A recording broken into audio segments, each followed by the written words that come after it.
I like to spend some time each winter skiing at Mount Hotham or Falls Creek or elsewhere in the Victorian high country.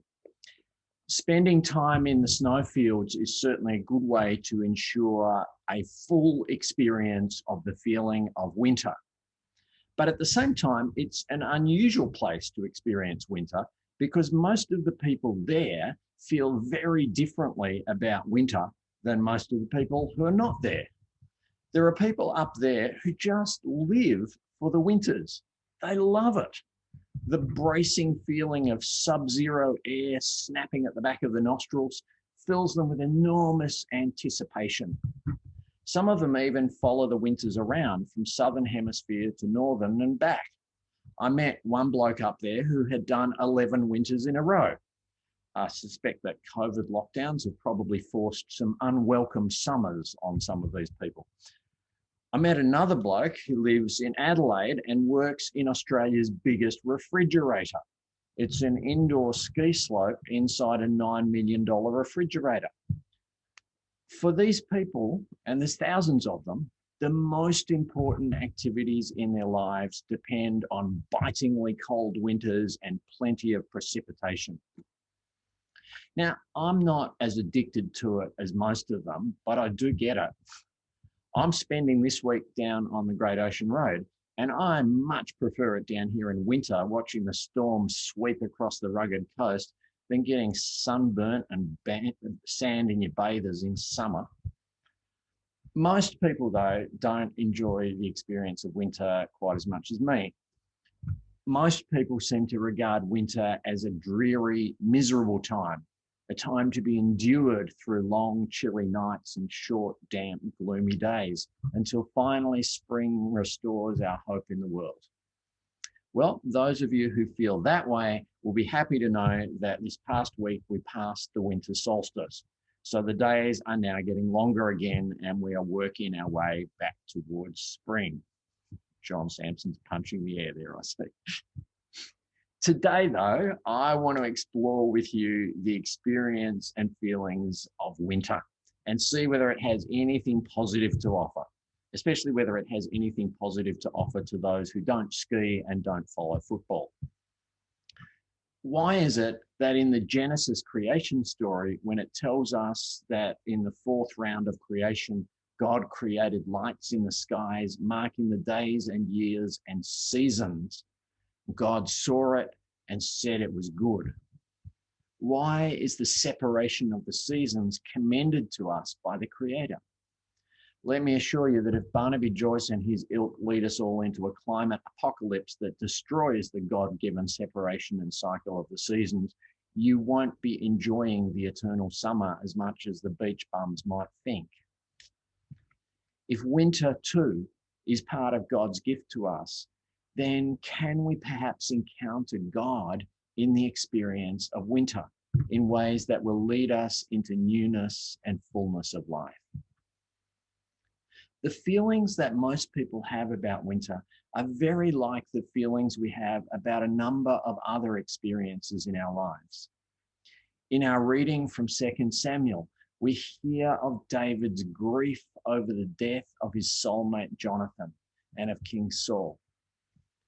The death of a loved one is an experience that can make the world feel like a cold and desolate place.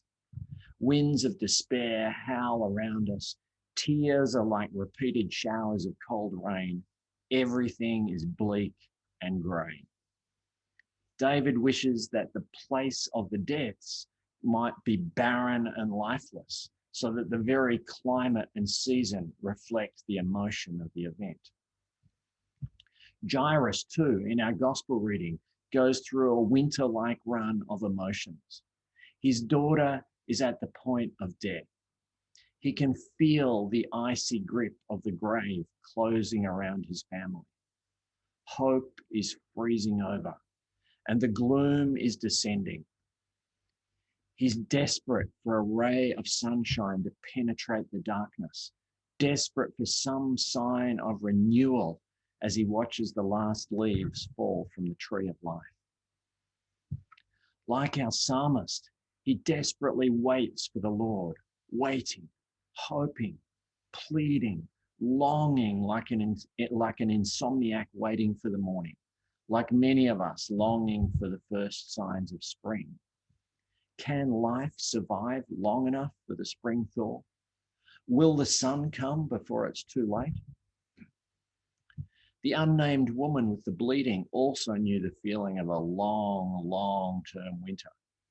She had had a messed up menstrual cycle for 12 years, a problem that not only made her feel weak and miserable, but under the Jewish law, it made her a social outcast. Anyone who had come into contact with her for the last 12 years was made ritually unclean and had to self-isolate for several days. She was frozen out of society. She felt constantly drained and lethargic, and the misery of loneliness soaked into her soul like driven rain. Many people found the experience of the COVID lockdowns to be like this too, and not just because the heaviest lockdowns happened in midwinter. I first thought that winter would make it better, not worse, because if going outside wasn't very inviting anyway, then maybe we wouldn't feel so bad about not being allowed to go outside. But I was wrong. It didn't really work that way. For most people, depression about the lockdowns just layered on top of depression about the gloomy weather and dampened their spirits even more. There was a deep, desperate longing for an end to this enforced hibernation. But as the chill winds of despair cut through, we just felt powerless to do any more than hug our arms to our chests and blow into our hands. Where is God? We wondered. Has the Spirit of God been withdrawn to let life slowly slip away? Where is the path of faith in the midst of the gloom and the biting cold? If you were to listen to the way that many churches talk, or to read many Christian songbooks, you would think that perhaps the way of faith was to crank up the central heating and walk around in our bathers and sun hats. There's an extraordinary focus on the bright, the cheery, and the fruitful. And it's a focus that doesn't do justice to our full experience of life. It's not true to our experience of the full cycle of the seasons. It's also not true to the example of Jesus. He was not one who suppressed his tears and insisted that we all think happy thoughts. Jesus' response to the woman with the bleeding seems almost morbid. Instead of allowing her to slip back into the crowd and rejoice in her healing, Jesus forces her out into the open in front of the icy stare of a disapproving crowd. He pushes her to give a public description of her pain and misery and suffering. Before she's given the words of healing and acceptance, she's required to openly and publicly embrace the darkness that has frozen her out for so long. David, too, could easily have found cause for celebration in the situation that faced him. Saul, who had been trying to kill him, was now dead. The danger was gone, and so was the only obstacle between David and the throne. The path was now open for the ambitious young warrior to claim the crown and reign over all Israel. You would think that might be more than enough to outweigh the sorrow of the moment. But David chooses to embrace the pain, to allow full expression to the anguish he has felt over the king's demise, and even more to the devastation that he feels at the death of his beloved friend Jonathan. Why this insistence from both Jesus and David on entering into, some would say even wallowing in, the pain and icy darkness of these tragedies? Why not hasten the arrival of spring and get the winter behind us as quickly as possible? Is it not because we need to live fully into the pain before healing can come? You don't need to be much of a student of psychology to have heard that if we accept and explore and express our emotional hurts, we will often find healing. But if we deny them and suppress them, they slowly poison us from within. Jesus pushes the woman to an open confession of her darkness so that it can be owned and accepted and dissipated as the light of new life comes. Michael Lunig speaks in one of his prayers of the hope that people will embrace their sadness lest it turn to despair. You see, there's a difference between embracing it and wallowing in it. Wallowing in it denies the next change of season. Wallowing in it wants to hold on to the winter even when spring comes. Embracing it lives it to the full, but lets it pass naturally as the season runs its course. The embrace of our experience of winter can actually be a place of discovery and hope. We can discover a depth in the experience that we never knew could be there. If we will embrace the winter instead of fleeing it, we may discover in the absence of summer's birdsong and teeming life the mystical beauty of silence and stillness. As the cold and damp drives us indoors, we discover the comfort and delight of open fires and mulled wine and intimate company, the pleasures of which are enhanced rather than threatened by the sound of rain on the roof. There are very few things that can surpass the magical beauty of soft snow falling in an alpine eucalypt forest, but it'll lose its magic very quickly if you're wearing bathers and trying to play beach volleyball.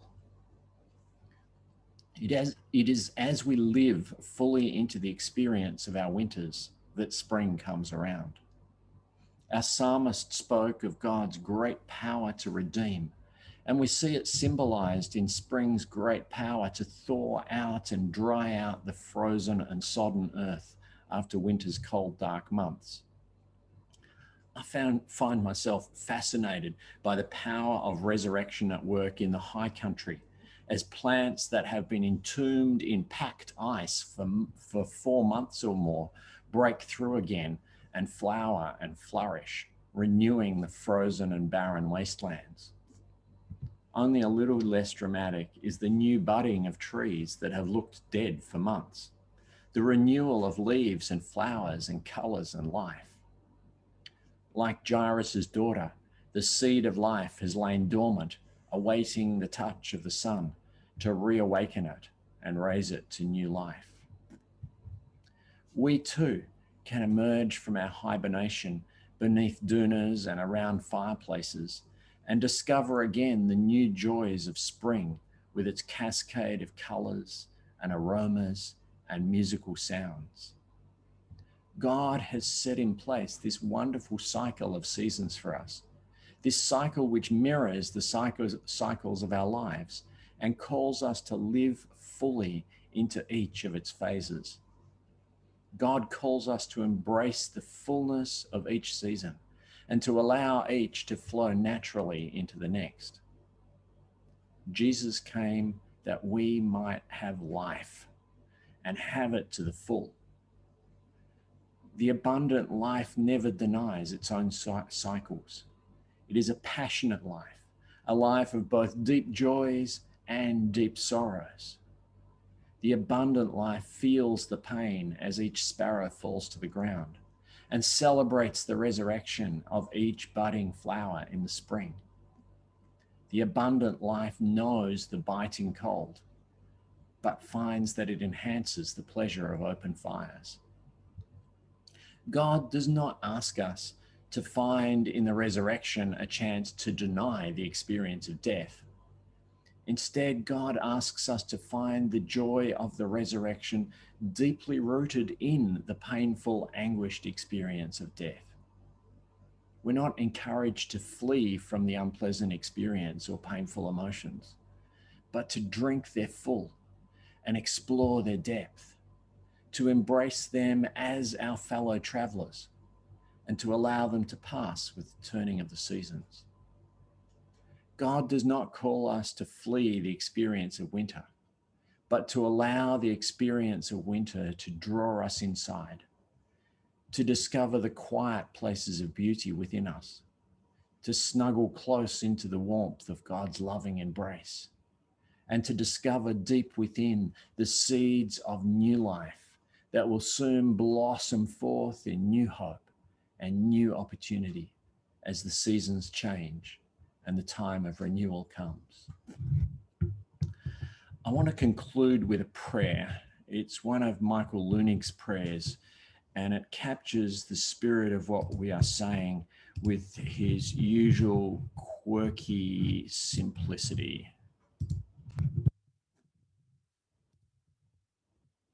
Let's pray.